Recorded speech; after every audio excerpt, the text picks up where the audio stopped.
You had a question about Duolingo, right?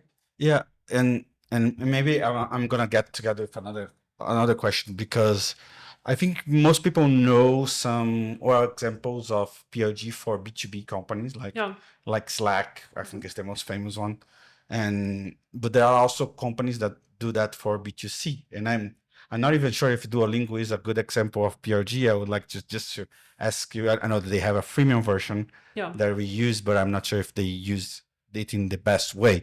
So I was just going to access what do you think about this B2C PLG, and if you want to talk about Duolingo specifically too. I can give you a very good example from my time at Small PDF. So when I got into Small PDF, we had about 10 to 15 million monthly active users. So huge amount of users, a lot of data. We were also thinking that we are a B2C platform. So document management platform, B2C.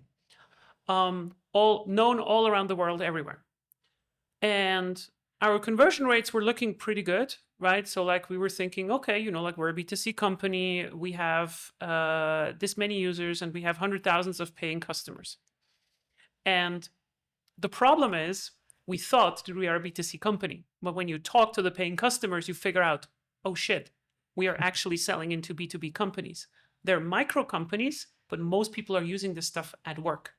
Okay. And this is relevant, because suddenly the same amount of data doesn't look that good anymore. Because this is exactly what I told you, right? So like in a B2C segment, some conversions are good, whereas in B2B, they are just not. So to your question with Duolingo, I don't know the data of Duolingo, but we can take a very good example of this. So let's say you figure out as a PM at Duolingo that your most or best paying customers are people who travel to other countries. And let's say these are having a very high LTV and they usually learn, I don't know, when they're traveling. So like when they're in the car, like they're driving somewhere, or they're traveling, like to work or back, or even also in the plane. You need to design your product completely different now, because it will be in a crowded space. Maybe you need to make available that it is offline available or whatever.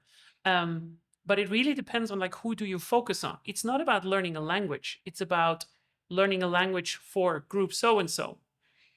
And for different groups, the same product might have different features that are just table stakes that you need to have before they even consider talking to you.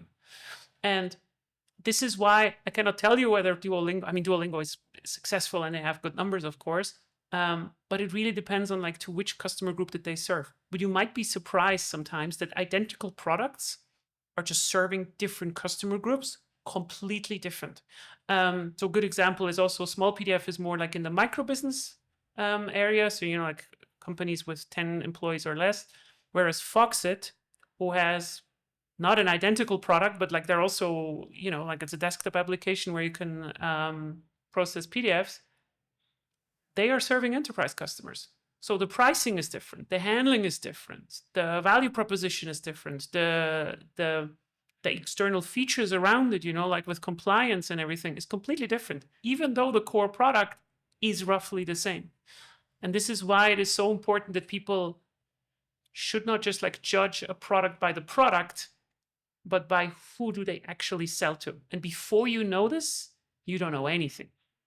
In this case, in this case, it's the public that becomes a paying customer with a high LTV, right? Because I think probably one of the things that can that people can misunderstand is I have a lot of people that are using the freemium version, but not necessarily this big segment that is using the free version is the one that becomes a paid customer. So yes.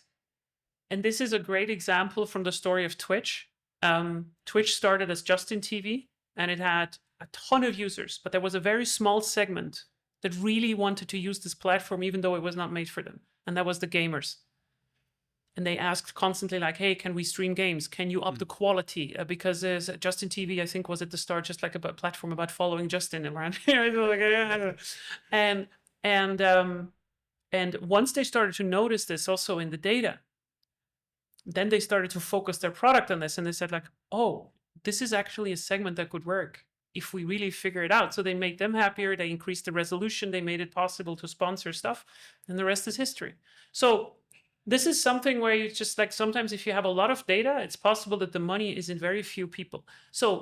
And now you might have the question, so why should we offer something for free then at all if we know who we are selling to? The thing is, just because someone is the right customer to you does not mean that they want to buy it, but they might be still happy with you. So why should you give those something for free? And Brazil is a very interesting case because Brazil depends a lot on recommendations, because a free user that could have the money, but they don't want it right now, they could still recommend it to someone that will pay in the future. And this is why freemium can actually work, because this recommendation driver, specifically in LATAM, is extremely strong.